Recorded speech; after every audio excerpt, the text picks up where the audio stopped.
आज अर्ज दाखल केला आणि माझ्याबरोबर पुण्यातले अनेक पदाधिकारी भारतीय जनता पार्टीचे उपस्थित आहेत। आम्ही सगळ्यांनी मिळून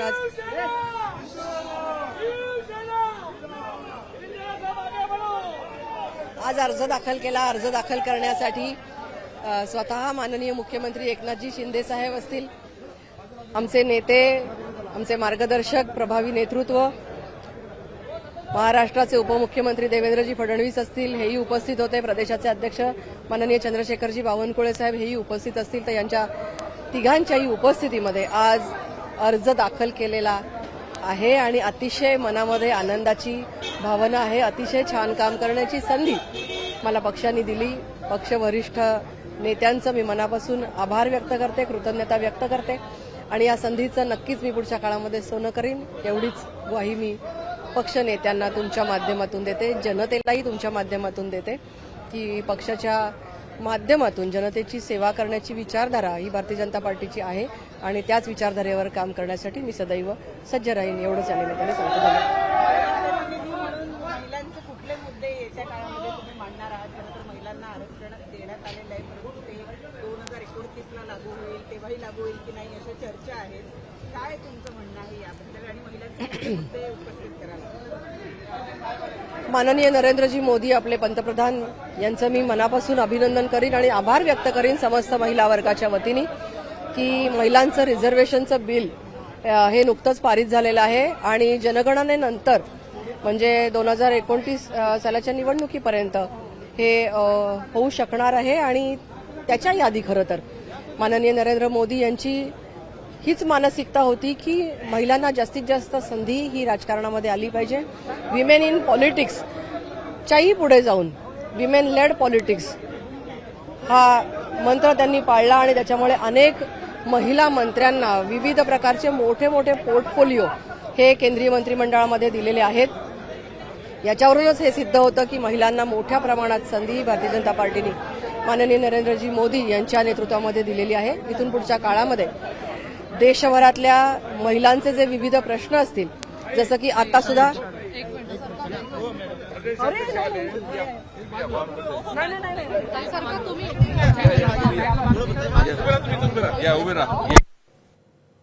तर मेधा कुलकर्णी यांनी उमेदवारी अर्ज भरलाय, वरिष्ठ नेत्यांचे आभार मानलेत आणि स्त्रियांचे प्रश्न हे जास्तीत जास्त आपण दिल्लीपर्यंत पोहोचवू आणि त्यावर तोडगा काढायचा प्रयत्न करू असं आश्वासनही त्यांनी दिलेलं आहे। मेधा कुलकर्णी यांनी राज्यसभेसाठी आपला अर्ज भरलेला आहे आणि त्यानंतर त्या माध्यमांशी बोलत होत्या।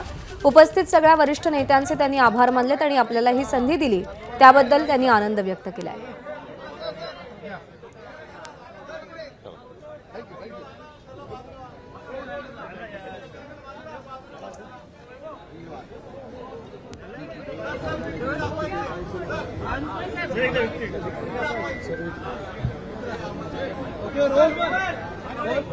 सर, एकंदरीत 3 वाजायला अवघ्या काही मिनिटांचा अवधी आहे। 6 उमेदवारी अर्ज आलेले आहेत। निवडणूक बिनविरोध होताना दिसते। मी कालही सांगितलं होतं की भारतीय जनता पार्टीकडे आमचे 3 उमेदवार निवडून येतील एवढे मतं आहेत। राष्ट्रवादी काँग्रेसकडे अजितदादाकडेही तेवढे मतं आहेत, एकनाथजीकडेही तेवढे मतं आहेत आणि काँग्रेसकडे आहे। त्यामुळं फार संघर्ष होणार नाही, निवडणूक बिनविरोध होईल असं चित्र कालही होतं, आजही आहे आणि मला वाटतं ही बिनविरोध होणार असं दिसत आहे। पण चर्चा हीच आहे की भाजपनं ठरवलं असतं तर 4था उमेदवार देऊ शकले असते, मग तो का नाही दिला? नाही, सर्वात जवळ मला वाटतं मताचा कोटा असल्यामुळं आणि मला वाटतं की जर कोटा आहे सर्वांचा तर त्यामध्ये अधिक चुरस निर्माण करण्यामध्ये फार काही कुणाला रस नाही असं मला वाटतं। कशाला चुरस आता 6 फॉर्म आहे ना। सुप्रीम कोर्टाने इलेक्ट्रॉल बॉन्ड संदर्भात टिप्पणी केली किंवा निर्णय दिलाय की हे बेकायदेशीर अशा पद्धतीने म्हटलंय, काय प्रतिक्रिया? नाही, मला वाटतं सुप्रीम कोर्टाने जो निर्णय दिला त्याचा आदरच केला पाहिजे। पण विरोधक असं म्हणताय की त्यामुळे सगळ्यात जास्त अडचण भाजपची होणार आहे। आमची काही अडचण होत नाही, आम्हाला जे काही आमचं स्पष्ट आहे आणि आम्ही कुठल्याही प्रकारचं सत्तेपासून पैसा आणि पैशापासून सत्ता आमचे संस्कार नाही आहे. ज्यांचे संस्कार आहे सत्तेपासून पैसा आणि पैशापासून सत्ता, त्यांना फरक पडतो, आम्हाला काही फरक पडत नाही.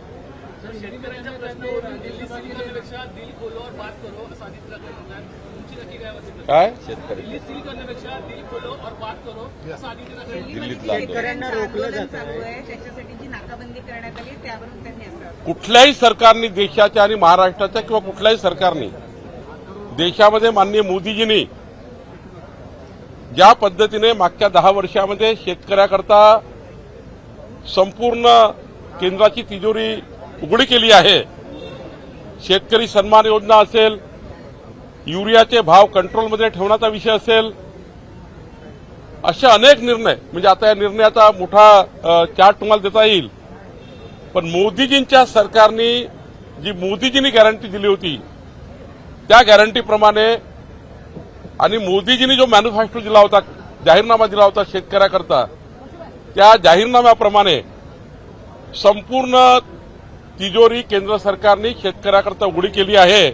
आणि आता परवाही माननीय मोदीजींनी संसदेमध्ये शेतकऱ्याकरता, शेतमजुराकरता केंद्राचं सरकार हे पूर्ण शेतकऱ्याच्या पाठीशी आहे, मोदीजींची गॅरंटी आहे. आणि त्यामुळं शेतकऱ्यांना जे काही आंदोलनकर्ते आहेत त्यांना लवकरच त्या ठिकाणी त्यांचं मनाचं समाधान होईल असं मला वाटतं. सर, एकीकडे निवडणूक अर्ज भरून झालेले आहेत, मात्र दुसरीकडे काँग्रेसने एक बैठक बोलवलेली होती. 8 ते 9 आमदार आहेत ते गैरहजर होते या बैठकीला. काय संदेश यातून जाईल नेमका? मी सांगितलं आहे, काही दिवसानंतर काँग्रेस पार्टीने किती बैठक घेतल्या, त्यांच्या कोर कमिटीची बैठक बंद होणार आहे. कोर कमिटी घेता येणार नाही, एवढे सुद्धा लोक राहणार नाही अशी स्थिती. कारण राहुल गांधी हे आपला पक्ष सांभाळू शकत नाहीये. राज्यातले नेते हे पक्षाच्या कार्यकर्त्यांना न्याय देत नाहीये. आमदार असंतुष्ट आहेत, त्यांना कुणाचा आधार नाही आहे. आणि त्यामुळं खरं तर मोठा त्या ठिकाणी असंतोष काँग्रेस पक्षामध्ये आहे. आणि म्हणून पुढच्या काळामध्ये जसं जसं मोदींचं वादळ येईल महाराष्ट्रामध्ये, जसे जसे निवडणुका येतील तशा तशा आपल्याला दिसेल की काँग्रेस पार्टीचे अनेक लोक, अनेक कार्यकर्ते हे काँग्रेस पक्ष सोडून जातील. आज गावागावामध्ये बूथवर सुद्धा काँग्रेस पार्टीचे लोक सोडतायत, जिल्ह्यामध्ये लोक काँग्रेसला सोडतायत. आणि उद्याच्या काळामध्ये मोठे पक्षप्रवेशाचे बॉम्ब ब्लास्ट सुद्धा या महाराष्ट्रात बघायला मिळतील. आव्हानाने असं म्हटलंय की काँग्रेसचे एवढे नेते भाजपमध्ये येत आहेत तर भाजपचं नाव बदलून भारतीय जनता काँग्रेस पार्टी असं ठेवावं लागेल. नाही, आमच्या पक्षात जे लोक येत आहेत त्याकरता आम्ही स्पष्ट सांगितलं आहे, मोदीजींनी विकसित भारताचा संकल्प केला आहे आणि त्या संकल्पाला साथ देण्याकरता जो भारतीय जनता पार्टीच्या विचारधारेवर काम करण्याकरता, आमचे संस्कार, संस्कृती, विचारधारा या आधारित काम करण्याकरता, काल काय केलं मला माहिती नाही, पण पक्षात प्रवेश झाल्यावर मात्र आमची जे विचारधारा आहे त्या विचारधारेवर काम करण्याकरता जो कोणी येईल त्याकरता आमचा दुपट्टा तयार आहे. आम्ही पक्षप्रवेश देणार आहोत. आणि त्यामुळे कुणालाही जर वाटतं मोदीजींच्या नेतृत्वामध्ये विकसित भारताकरता भाजपाला साथ द्यायची आहे, त्या सर्वांना या पक्षामध्ये ऑपॉर्च्युनिटी आहे आणि तेवढा स्पेस आमच्याकडे आहे. कुणाही कार्यकर्त्यावर आमच्या अन्याय होणार नाही. आमच्याकडे भरपूर स्पेस आहे, भरपूर त्या ठिकाणी जागा आहेत ज्यामध्ये आम्ही नवीन लोकांनाही सामावून घेऊ शकतो, जुन्यांचाही सन्मान करू शकतो, नवीन लोकांना प्रोत्साहन देऊ शकतो. याकरता काही त्या ठिकाणी कुठेही शंका नाही आहे.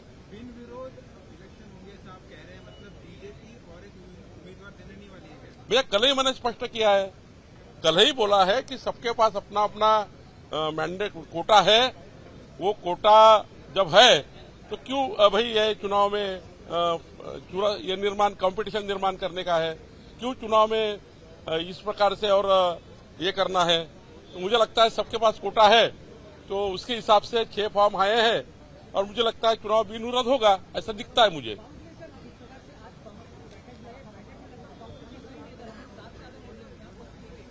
देखिए, कांग्रेस पार्टी में भूचाल आने वाला है. कांग्रेस पार्टी में बड़ा भूचाल आने वाला है.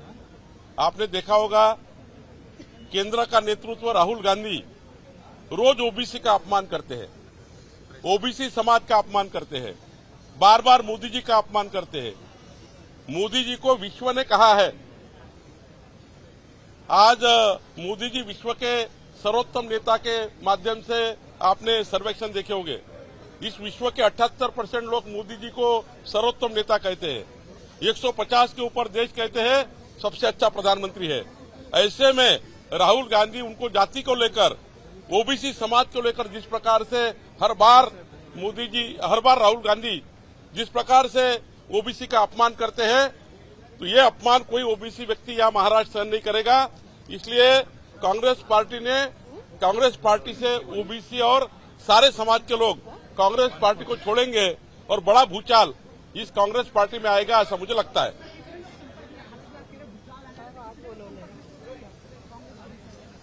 मैं आपको यही बताऊंगा, जैसा जैसा मोदी जी का तूफान महाराष्ट्र में आएगा, मोदी जी को लोगों ने मोदी जी की गारंटी लोगों ने स्वीकार की है।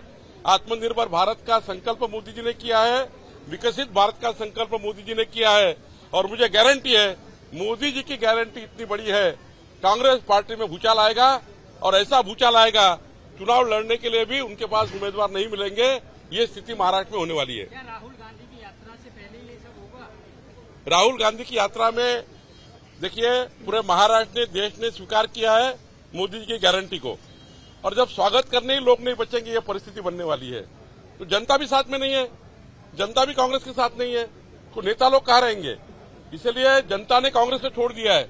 इसलिए जनता ने जब कांग्रेस को छोड़ दिया है, तो नेता लोग भी अभी कांग्रेस से दूरियां बनाएंगे, और आगे आपको राहुल गांधी की जब यात्रा आएगी तब भी बड़े पार्टी प्रवेश होंगे, कांग्रेस पार्टी तब भी फूटेगी, और यहां पर वो मोदी जी की गारंटी के साथ आएगी। एबीपी माझा, उघडा डोळे बघा नीट।